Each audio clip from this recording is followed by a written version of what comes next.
So there we go. Got it. We are recording. So the agenda for today, we're going to cover, first of all, the top enterprise challenges, and we're going to have some fun with that. Drop your comments and questions in the chat. We'll address questions at the end, but let's start with enterprise sales challenges. And I thought we'd have a little fun by doing a top 10 list. These are the top 10 challenges faced by enterprise sellers. Now, these are in no particular order, so 10 is no different than 1, but we've done a little bit of a wrinkle here. And so we're adding suggestions via methods or approaches to either avoid or to crush this distinct challenge.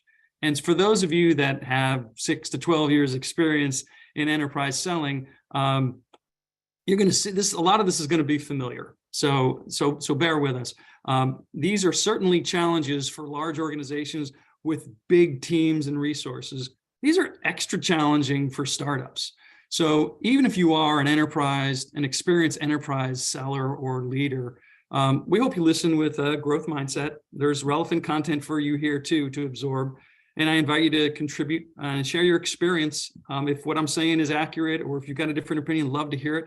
So others can learn from your expertise, and put that in the chat. So let's start with number 10, significant investment, right? Enterprise selling, it's an opportunity for big gains in very big chunks, right? Working with the right kind of enterprises today is not only going to generate a big revenue chunk, but there's also going to be some secondary benefits, like market validation for a small company. Product innovation, you get to build a new feature or component. Financing, right? They're going to be willing to place a check or cut a check early for you. It also will be something great like integration with an industry heavyweight. I don't know if there's anybody here from the healthcare industry, but there's an electronic medical records provider called Epic. And if you're a startup, there's no way you'd ever be able to do an integration with them. But if an enterprise customer says to them they want to do that integration, you're going to get to do that integration. And lastly, job stability for your people and their career paths.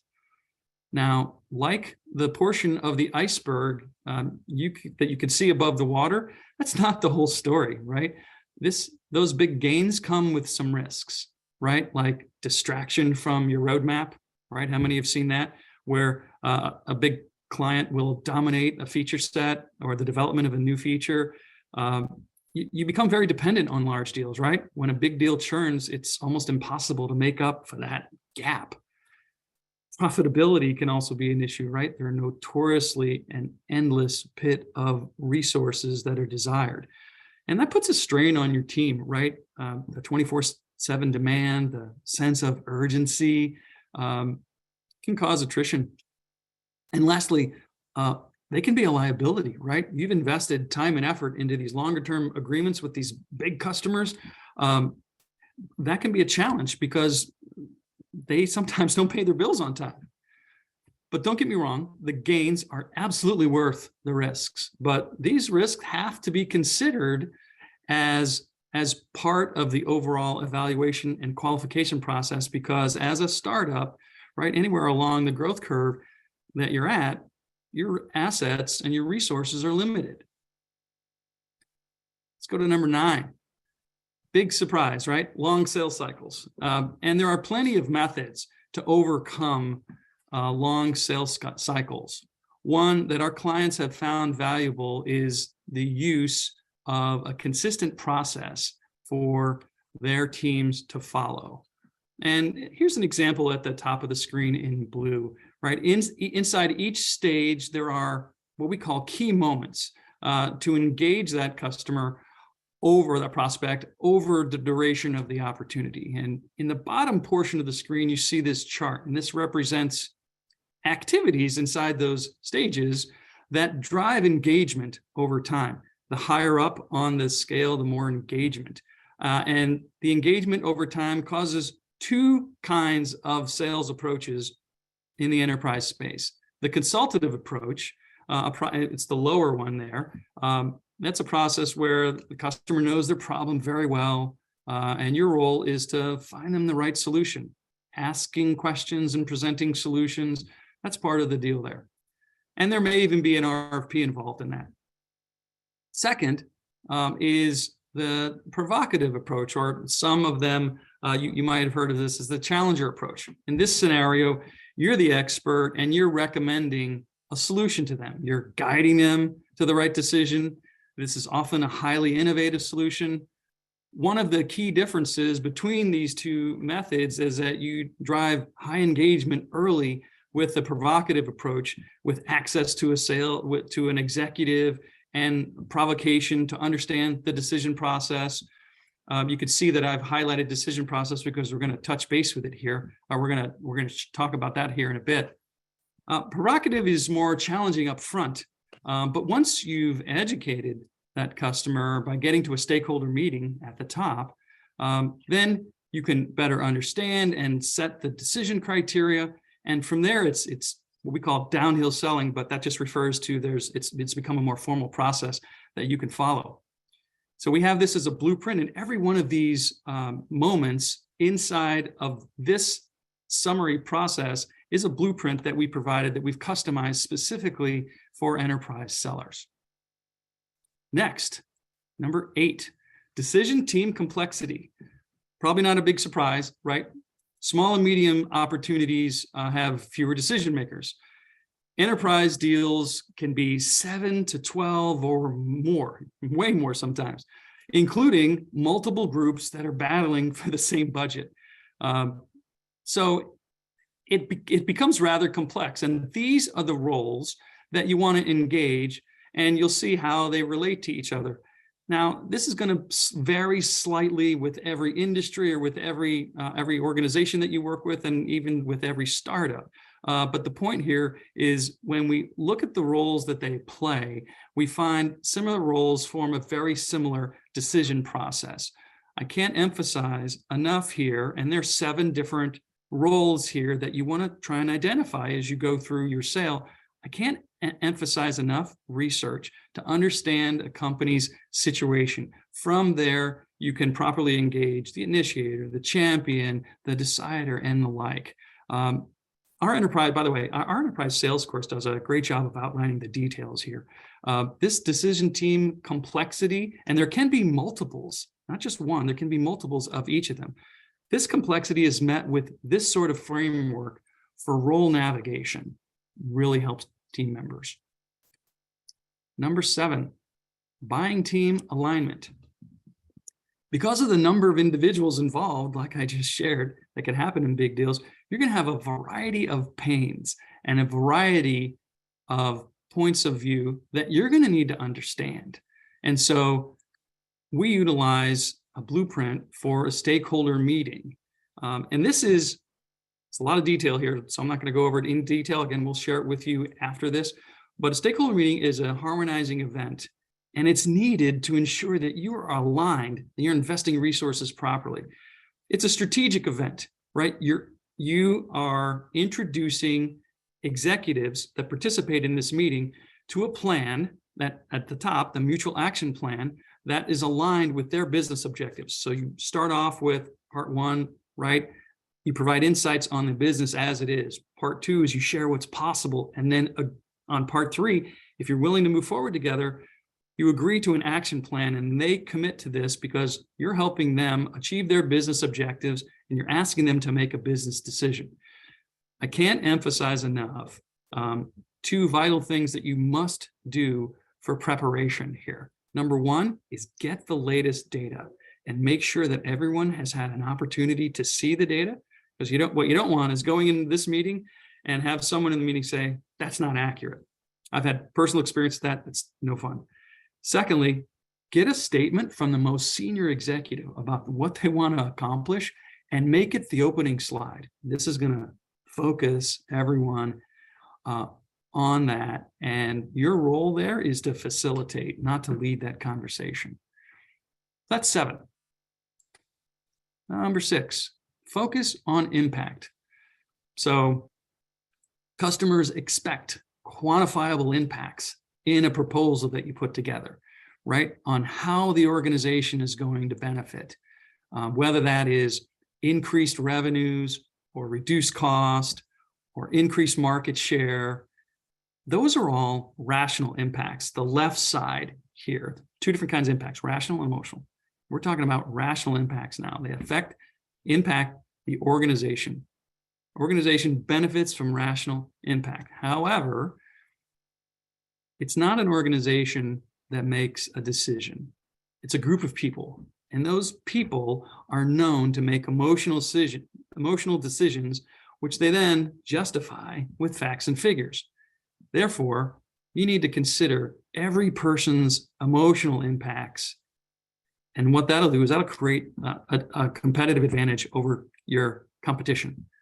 But this requires that you master the art of quantifying an emotional impact through return on investment. And there's a blueprint on this. The idea here, give you some examples of what an emotional impact might be fewer headaches. It might be the ability to achieve a promotion or less work on the weekends or a simpler interface. Any of those are examples of emotional impact, but if you can quantify those emotional impacts, it becomes even more of an advantage to you. And you'll do that for everyone that you're working with on that decision team. I'm gonna go to the next slide and keep focusing on emotional impact because it's so important. So what you see here in this column, this is an example sales process, 5 stages in this sales process, and there are 12 meetings across this particular deal. And as the customer steps through your stages, I'm going to shrink this to get it out of the way so you can see. As they go through your stages, the rational impact is likely to change. For example, at first, it may be all about cost savings, but new revenue opportunities are uncovered during the discovery phase and the demo phase, and towards the later stages, as more executives get involved, they might make minor adjustments to make it work within the company's corporate initiatives. So the point here is more and more people are getting introduced during this process. And each person has an idea of what they want to get out of it, right? Remember the roles from decision process, right? By the end of the buying process, dozens of people will be involved. Each is going to have their own emotional impact. And so you as a seller or managing sellers must actively monitor these, incorporate the emotional impacts quantitatively, but then also understand if there are any outlandish points of view, because often there are detractors that may want to apply the budget that you want to utilize in other places elsewhere, right?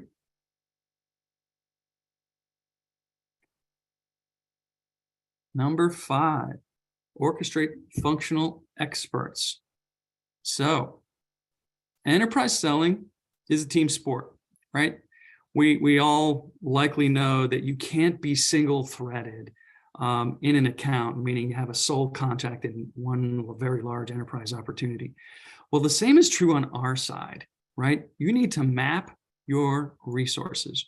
And what I mean by that, let's take a look here, right? The general idea of large organization selling is to view yourself between both organizations, right? You're coordinating the resources on your end with key participants on the prospects team, right? In the blue, in the upper left, we've mapped out 3 of our team members with 3 of their team members, and this is for a smaller ACV.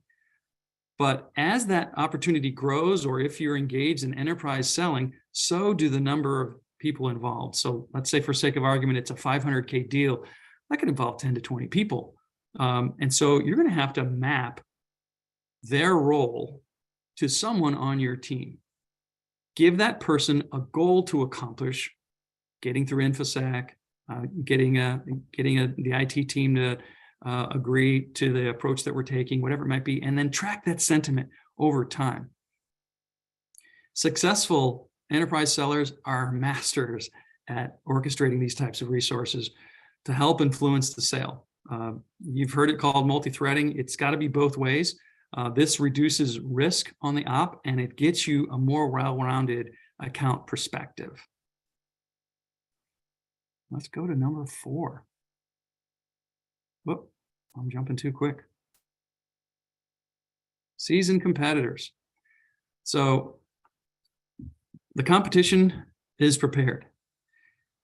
They are relentless. They leave no stone unturned. And so to compete aggressively, you need to understand your competition. You need to understand the criteria that your prospect's using and how you match up in their evaluation. Let's give you an example of how to address this. So here's an example approach. On the top is first, you have to understand the criteria. And on the bottom, number 2, you have to learn how to influence the decision criteria. So at the top, first thing to do is establish what the decision criteria are, and then determine the priority for each. Second, list your competitors. Third, rank by number where you stand and then where they stand on that criteria. And then lastly, list the desired impact, both rational and dollar signs and emotional hearts, each member of the decision team, and how they'll experience that impact will be different. So you need to understand that. Now let's switch to influence.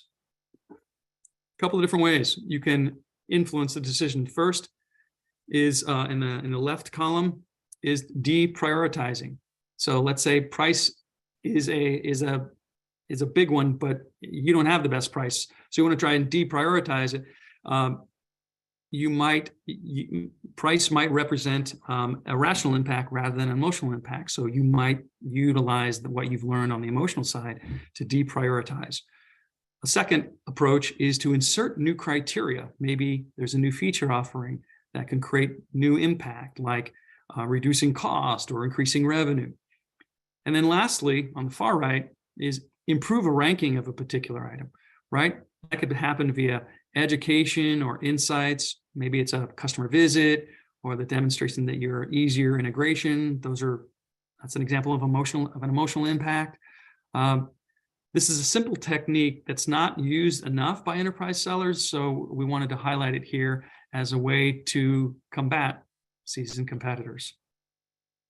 Next, accounting for the broader organization. So to completely understand the breadth and depth of an account, we need a plan. And this is an example of an index of an account plan. Planning and research are necessary for enterprise selling efforts to understand the big organization that you're selling to. It's also important for long-term retention and expansion of an account. It's a great tool, really, for maximizing revenue potential inside of an account. You've got to understand the different divisions, the investors, the partners they use, the relationships are there, the M&A history, the corporate initiatives. It's just vast and diverse. With so much at stake, it's no wonder that companies consider strategic account management a key to increasing revenue and profits and even customer satisfaction. But most don't do a great job here. The implementation leaves a lot to be desired, even today. And you'll notice that I highlighted or I asterisked partners here. I want to point this out for those that are newer to enterprise sales. So I want to talk about the partner approach. So part of their organization are partners that they employ. That's the broader organization. And as you grow, you're going to want to invest in partnership development. Partnership selling, in my opinion, is one of the most efficient methods of driving deal velocity, especially if you're a startup, right? These examples above my head, right, whether they're big tech firms or integrators or consultants, and there's lots of other versions for customer success, for marketing, but their role, most of these are the big side, right? They're influencers, but they are just as important as the transactional partners that are closer to the money. So, and these big firms aren't appreciated as much as those that are close to the money. They're already engaged with the management team that you want to talk to. Customers rely on their opinion, one, because they have a stellar reputation, And two, they have a history with this organization. They can not only, if you get to know them, they not only can provide introductions, but they can influence decisions. This is not often fully appreciated by new enterprise sellers, but it's important that you understand they can share lots with you. They can even be a form of a champion for you. And the other thing is they know where the bodies are buried because they've been around quite a bit. There's lots of impact that can occur, positive impact that they can create, but also understand that there's some potential downsides to working with these large partners. One, oftentimes you get startups saying is they don't pay attention to me, but they're innovation arms. That's changing now. And they have innovation arms that engage even with early stage startups. The best enterprise sellers here leverage multiple partner types throughout the buying journey, early, mid, late, through implementation. So as early as possible, learn what's in it for the partner to determine which ones are the right ones for you to match with and which are likely to contribute and help you with your sales campaign. All right, number 2, nonlinear moments. So your CRM, those stages are linear, but most sales are not linear. Most sales look something like this. The reality is that enterprise customers don't follow stages very well, right? Each introduction is its own discovery cycle, a chance to uncover new pains, impacts, and critical events. There's no single journey for any account or an opportunity, but there are, and I actually had a LinkedIn post yesterday that sort of listed out all these different things that could happen to either fast forward you or rewind you or cause a huge pause in your selling efforts. There are 3 big categories that most of these fall into: a change in decision criteria, a change in decision maker, or a change in decision process. Understand there is no single route. It's not a straight line to follow. So how do you solve for this? And the recommendation here, first of all, is awareness that this is going to happen.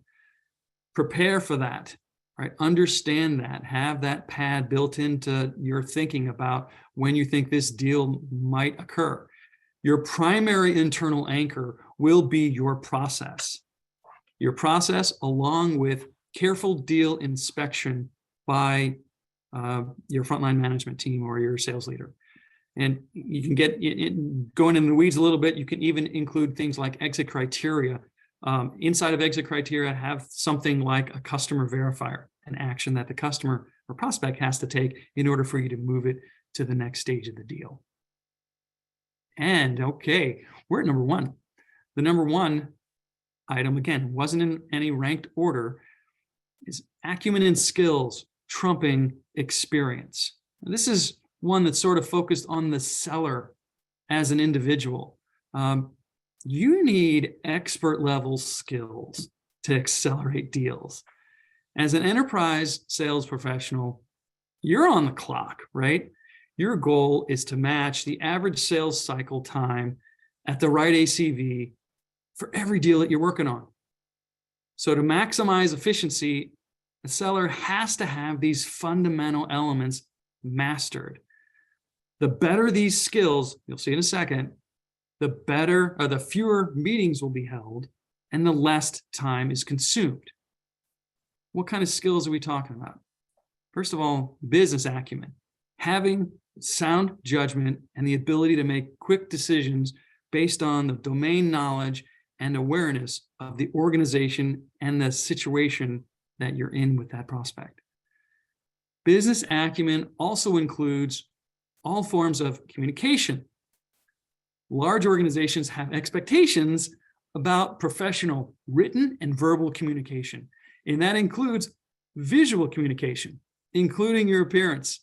So no t-shirt and hoodie here, sorry. So you have to look good on camera. I see some smiles.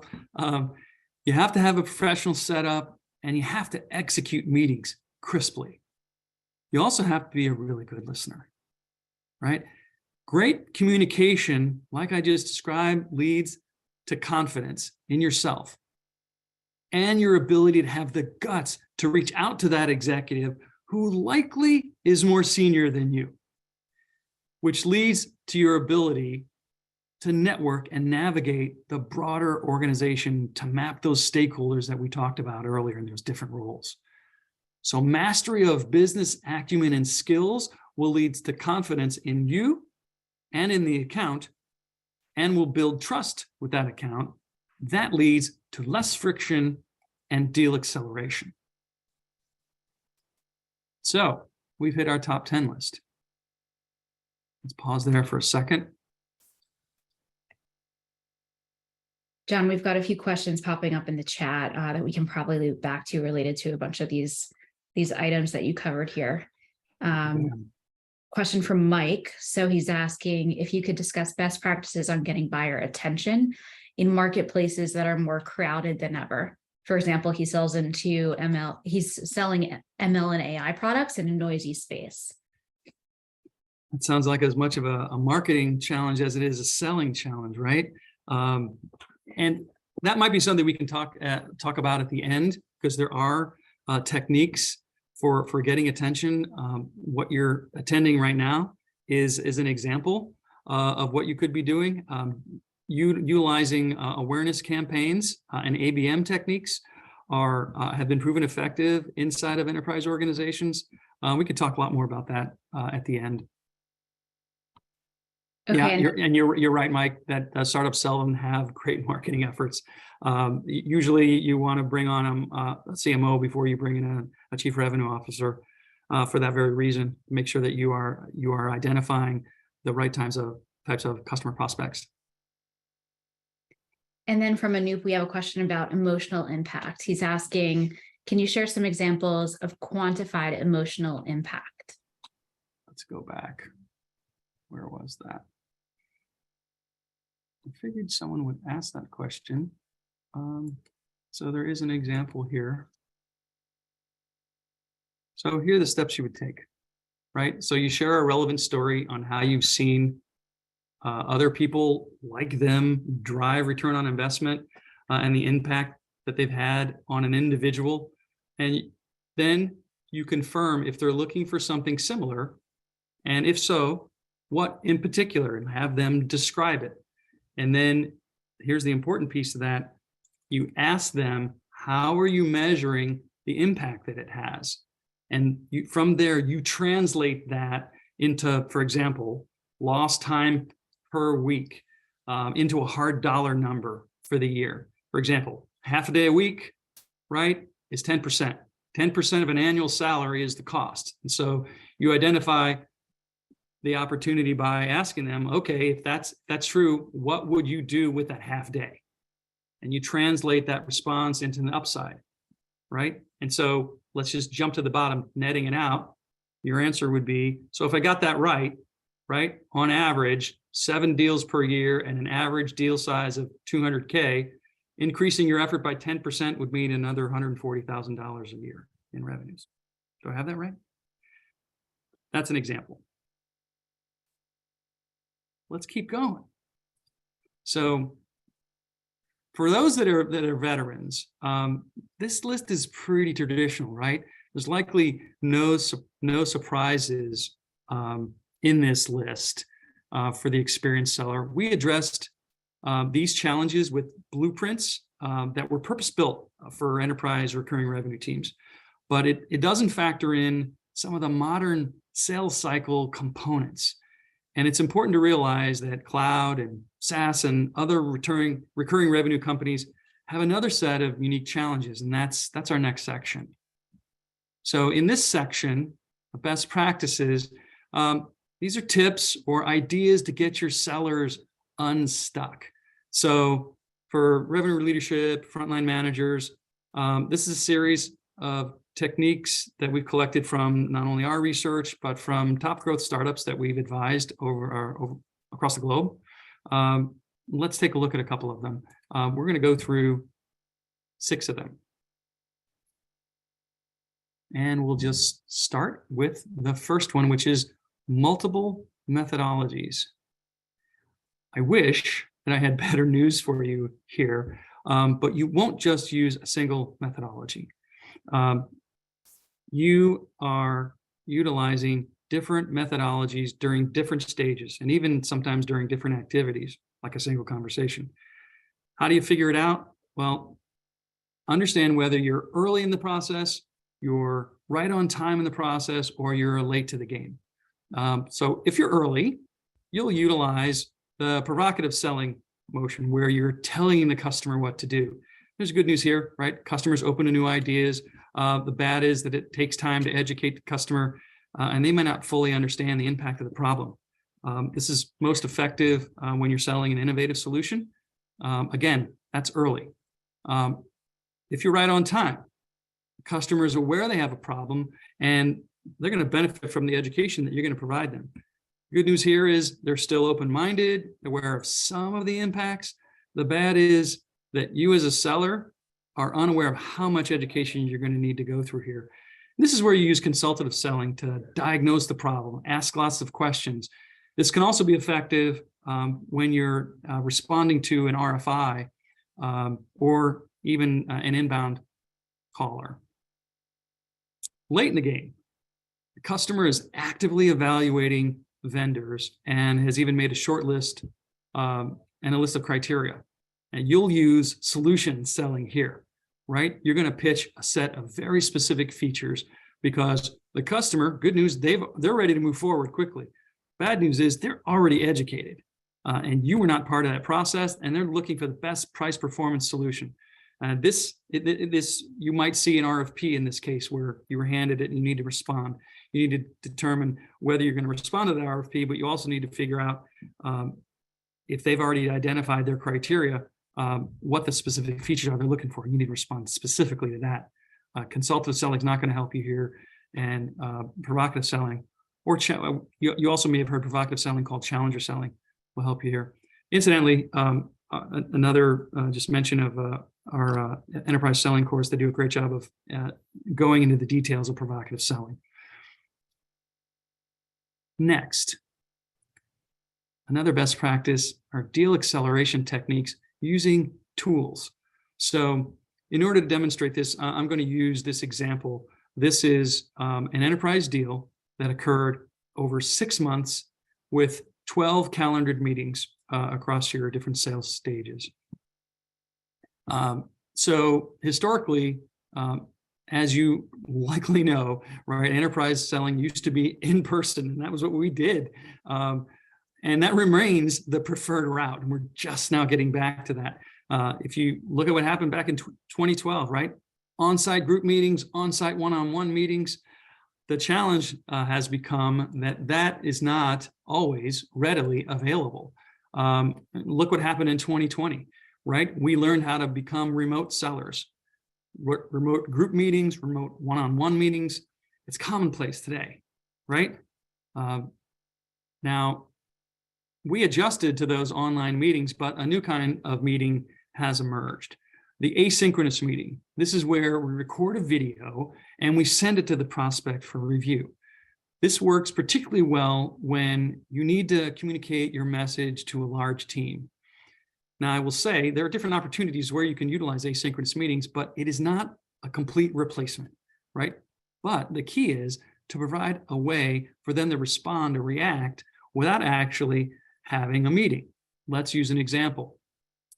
You're ready, your proposal is ready for the prospect to review. So you're smart, you're a good enterprise seller. You don't blindly email it to them and wait for them to respond. What you do is you'll schedule a meeting to walk them through the document. Smart. However, there's a downside to that. It's gonna take some time to schedule to get everybody together in a meeting.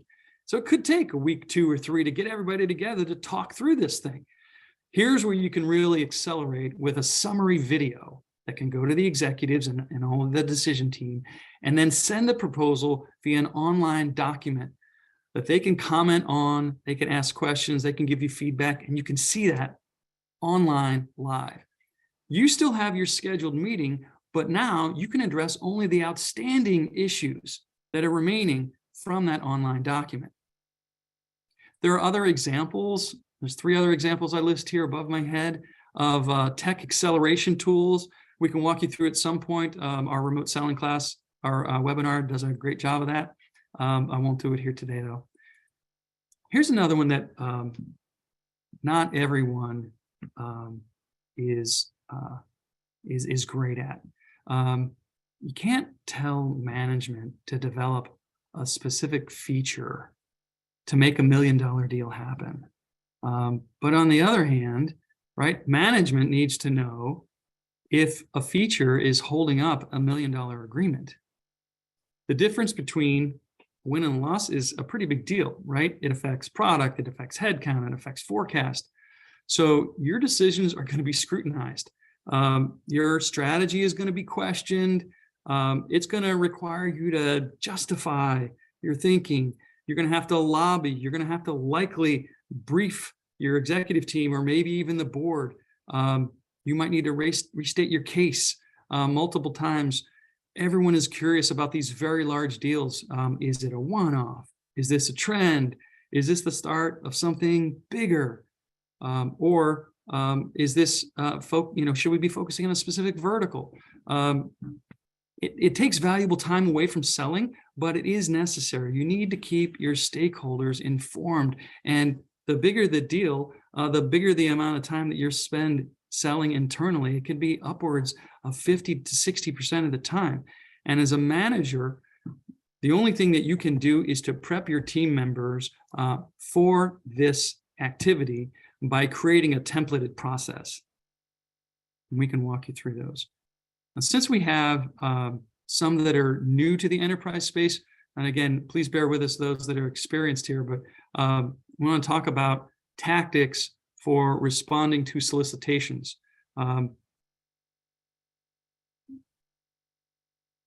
First thing is you need to understand what they are, and then who uses them, and then should you even respond, right? There are 3 different types, right? There's the RFI, request for information. There's the RFP, request for proposal, and then there's the RFQ, request for quote. An RFI, first one on the left, right? They're in the market for a solution, but they're not buying anytime soon. So the best you can do is lay the groundwork by responding, again, if you've got the time. You're trying to understand there. The second, request for proposal, they're shopping for a vendor, but they need more details. So your job is to decide again if you're going to respond. And sometimes the RFIs and the RFPs take a lot of work effort. And oftentimes, if you're experiencing it a lot, you're going to have a bid desk or a team that's going to help you respond to these questions because it's all going to be written, right?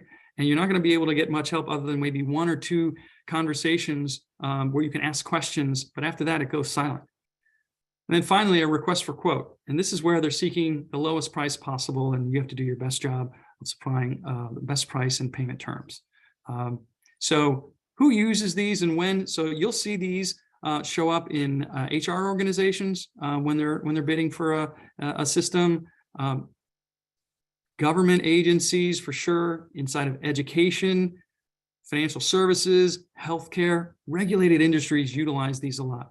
It doesn't mean they'll use all 3. They'll use 1 or 2 typically, but the point here is that each requires a significant resource investment, and you need to carefully decide upfront if you have enough time to respond and you invested the time and energy to understand the organization. I'm happy to say that we have a blueprint built out for how to respond to an RFP, and we'll share that with you after this meeting as we follow up. This is also a really hot topic in the chat. Elizabeth mentioned to get in there before they've had the chance to even develop the RFP or RFI. That's one strategy, right? Boom, Elizabeth, star for the day. Excellent. I'm jumping to the proposal blueprint, and this is where the RFP gets issued. And if you have decided that weeks before you're just learning of the RFP, it's too late. You're exactly right. Here, a good time is to engage when they're making the business case, but it's even more ideal to engage 6+ months ahead of time. That's when they're building the business case. because by the time they get to the RFP, business case has already been made, right? The budget has already been decided. So you can influence at this point. You can't influence 2 weeks before the RFP's due. So great point. I want to jump back. And next, best practice forecasting. Enterprise deals often represent a double-digit percentage contribution on a quarterly number. So when you miss a forecast, that can cause significant disruption to the business. And so forecasting enterprise deals comes with some pretty big responsibility. Let's look at the chart on the top. This is an example of a 300K enterprise deal on a quarterly forecast of 800K. You said it's going to close in Q1, but then it slips. There's two impacts. First is you miss Q1 by a pretty big chunk, right? You're only now 63% of plan, right? And now there is a trend line. Instead of this pink line, there is a trend line like this. It's a new kind of trend line that may cause a change in valuation. We need to be aware of that. So to avoid this, shift our attention to the bottom. For forecasting purposes, look at this 300K a little bit differently. For forecasting purposes, split the deal into multiple phases. Spread the forecast rather, over 3 quarters with different win percentages for each, and adjust that forecast accordingly. Now, even if it moves around a little bit, there's much less impact, and it also creates more forecast accuracy. It increases forecast accuracy. And let's move to our final one in this category. I see some mentions of land and expand, which is exactly right. Speed over size is our last best practice, right? Most of us will want to make a deal as big as possible, right? And that can be good, it cannot be good. This visual that you see, this is a single account that has 4 different opportunities that you're working on in the pipeline, inside of a single account. And they each have different durations, they each have different deal sizes, there are different groups inside of this large enterprise account. There's a tendency to want to bundle these together, right? Or, heaven forbid, the procurement team will push you to bring these all together. Now, if you decide, so it's entirely possible that you decide to go for the bigger deal. But remember, let's put it in the, let's see, you put your answer in the chat here. There's an age-old saying in sales, blank kills all deals. Thank you, Jay. That's right, time. Time kills all deals. The problem of combining deals, there's some flaws in our thinking there. You could do it. And if you do combine them, the overall win rate is going to take on the lowest win rate, meaning that when we combine the win rates, the HR deal with the lowest chances of success is going to be the win rate. And it's also going to impact the sales cycle. The overall combined deal will take on the sales cycle 12 months from now. And also remember that in recurring revenue subscription business models, most of the profit doesn't happen up front, right? It's not like the old days. And as we'll see in models that we might show you, it's made on subsequent deals, in expansion opportunities. The other point is, by combining the deals, the client will want a significant discount, which is going to impact the profit of this deal. So by getting live and demonstrating your impact, you're less likely to discount. I mean, if this ends up, if you add those all up, that's $6.5 to $7 million deal. If they want a 10% discount, that's a big chunk. That might blow away your profitability. But let me just, what's behind me here, I'm going to bring this up. Doing a quick deal, right, allows you to learn their purchasing process, so you can go do it again, establish yourself as a vendor in their system. You may not think that's a big deal, but once you've gone through a procurement cycle to understand sometimes it takes up to 6 months to get established as a vendor in their system. It's a really big deal. But once you're in there, they will utilize you. Third is identify, and you'll able to, by having a system in place, you're able to identify and demonstrate the impact on their business, which is going to give you an opportunity to build. And then lastly, you're going to be able to create internal advocates. So there are huge benefits to speed, getting that, in this case, the CS deal that's 2 months away, getting it done quickly. We'll get you access to these slides, and we're going to record this for you, so don't sweat, Vulcan. So let's move to this third section. It's our last section. We'll finish this up in a few minutes and take some Q&A. Let's talk about in real life examples. We always show sales cycle as this very nice straight line at the top. But we know that the reality is things are nonlinear. This is an in real life example of the starts and the stops and the twists and the turns, the fast forwards and the rewind over an 18-month sales cycle. This is a real deal. This is a $15 million deal with a major financial institution. This is to demonstrate the difference between enterprise selling and enterprise closing of a deal, right? Closing, and when I mean closing, right, if this is 18 months, it's about this much here that is closing. Closing is a result of all of the upfront selling effort that includes managing the relationships, understanding the decision process, the decision criteria, understanding all of those. Along the way, you should also expect random moments to occur. And what I mean by that, have a look at the items. It's hard to see on the bottom. We're going to the next slide here, but these can happen at any time. And so you need to prepare for all of them.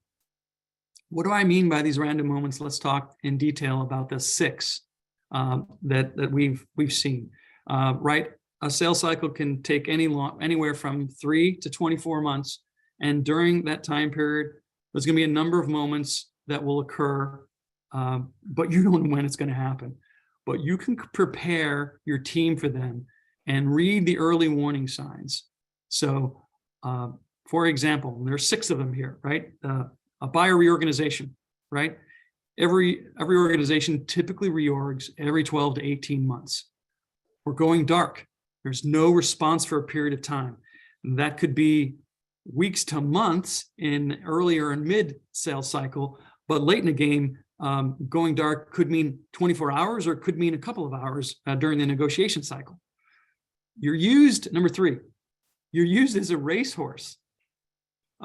Some people call this column fodder, and this means that you're being used.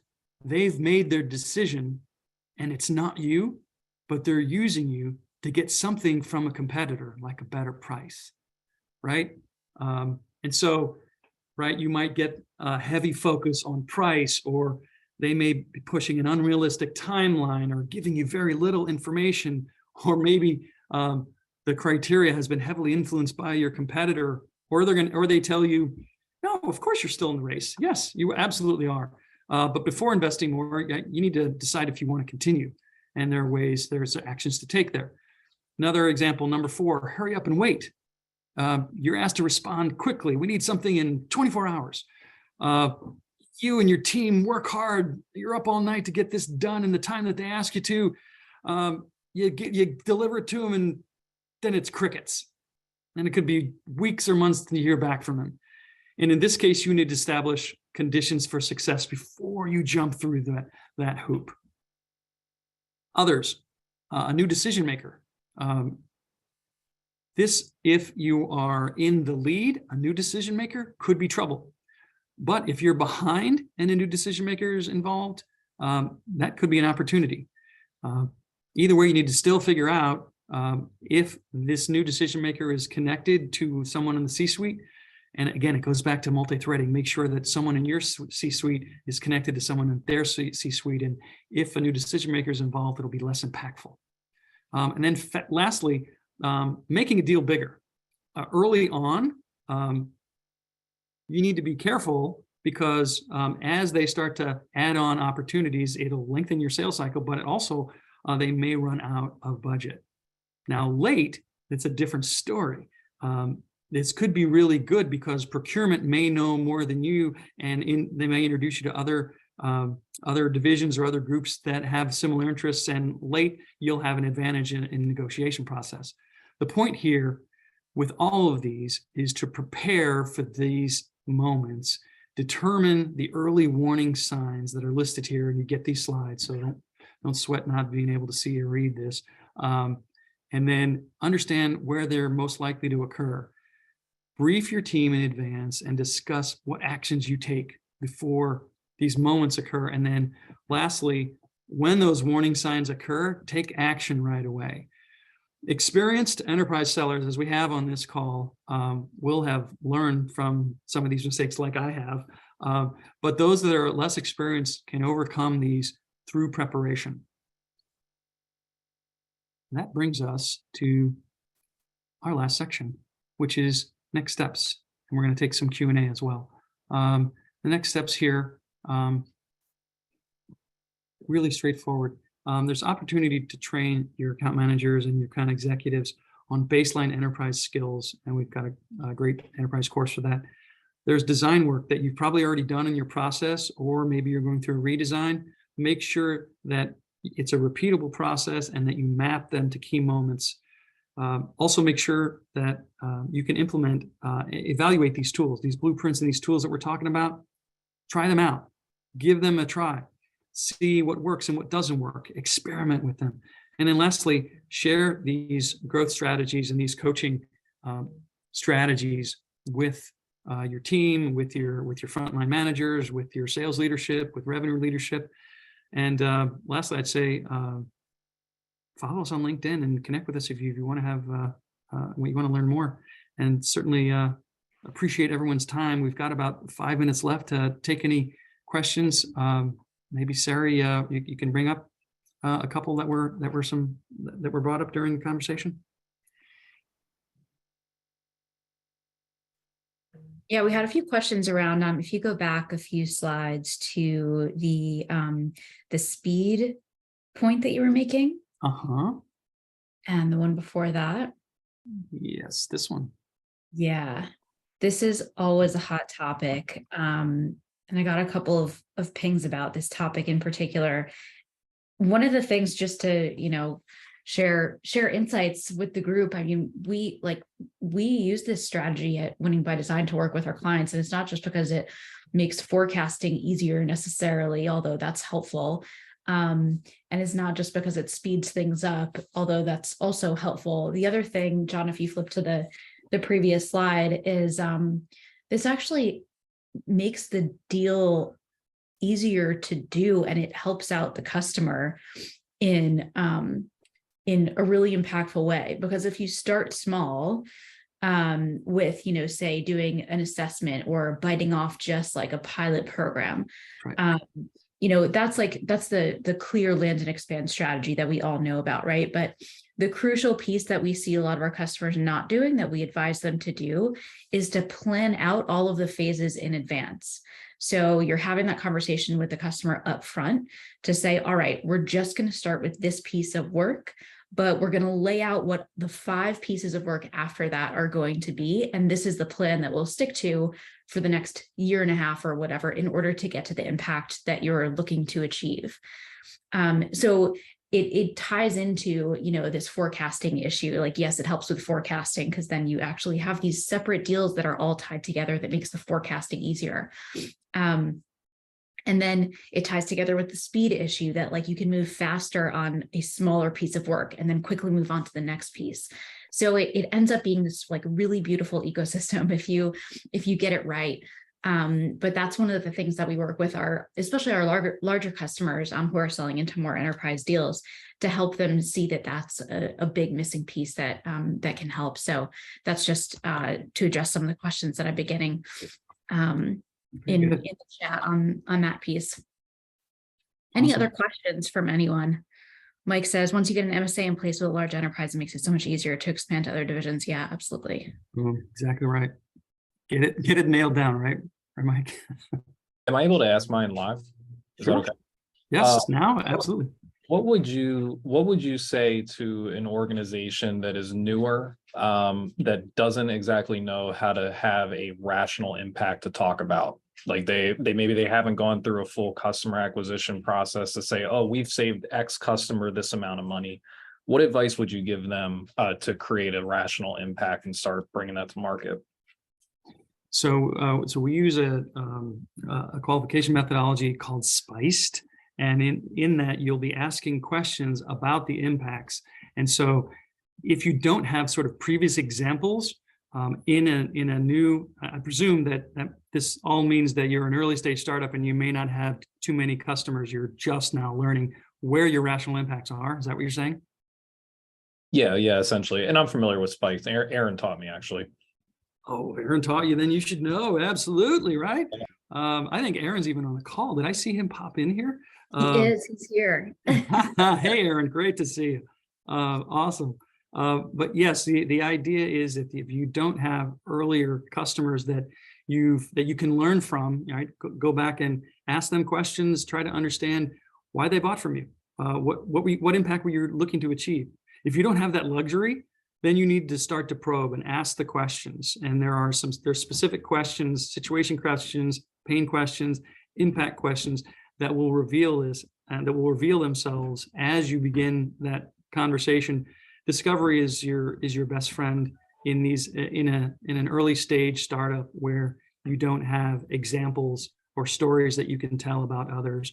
And you know what? I found that it's best to be honest, that you're trying to understand this and try to partner, especially if you're selling to a larger organization, try to partner with them, see if there's interest. Otherwise, maybe it might be to your advantage to start with mid-sized organizations before you go to enterprise, because you've got all these challenges that you're facing. And as an early stage startup, that can suck your resources pretty quick, especially if you are a founder and you are the sales team, right? That can be a challenge. Yeah, thank you so much. Appreciate it. Andrew, one other thing, and I'm in marketing, and so obviously this perhaps is like a little bit more of a marketing lens, but one other thing you can do, because it's, I think all companies struggle with this, is to get those more quantified impacts of what exact impact you can have with the customer. You can also make it relative as well. So if you know what metrics you can improve, but you don't necessarily have the exact quantified amount of what you can improve, make it relative to the customer. So it's a little more theoretical, but it does really resonate a lot of the times to say, okay, if you're looking to say improve employee productivity, what if you could improve employee productivity by 5% within the next quarter? What would that mean to your business? And so if you make it relative in that way, you're not necessarily, you might not have the exact proof to back it up yet because you're so early, but you can often get the customer to agree, like, well, yeah, based on what you're proposing and what your solution looks like, that seems really reasonable that we could achieve that metric based on where we are right now. So that's another way that you can approach it and have a conversation without having without having all of that exact proof yourself yet from those customer examples. Yeah, it makes sense. Thank you. It's a great point. And Aaron layers onto that with defining a desired outcome. So when you're asking those impact questions, you can get to identifying that desired outcome, and then you utilize that as the metric by which you'll measure success or identify what a current state is. I saw another question earlier, I think Bill. It's not a dumb question, Bill. Charging for pilot programs, I presume charging for pilot program startups and early product development, is this commonplace? Yes, I don't think there's anything wrong with charging for a pilot program. Typically, a proof of concept effort is going to be $15,000, $20,000, $30,000 worth of effort if that proof of concept is gated around a process over 2 to 3 weeks. it's going to be that expensive cost to you. So you could, if it's desirable, especially if you have a very limited team, you could charge for that proof of concept. And they certainly have funding available for this, especially if they are deeply interested in what you have to offer. Nothing wrong with charging.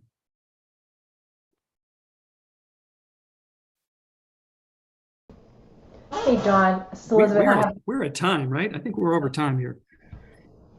Thank you so much, everybody. Really appreciate everybody taking the time. We will follow up with a recording, and we'll try and also record a summary and add in some of the growth model documents that we didn't cover today. So thank you to everyone. If you've got questions, please feel free to reach out to me. I'm at john@winningbydesign.com. If we don't talk to you, have a great rest of your day. Take care. Thanks, everybody. Thanks. Thank you.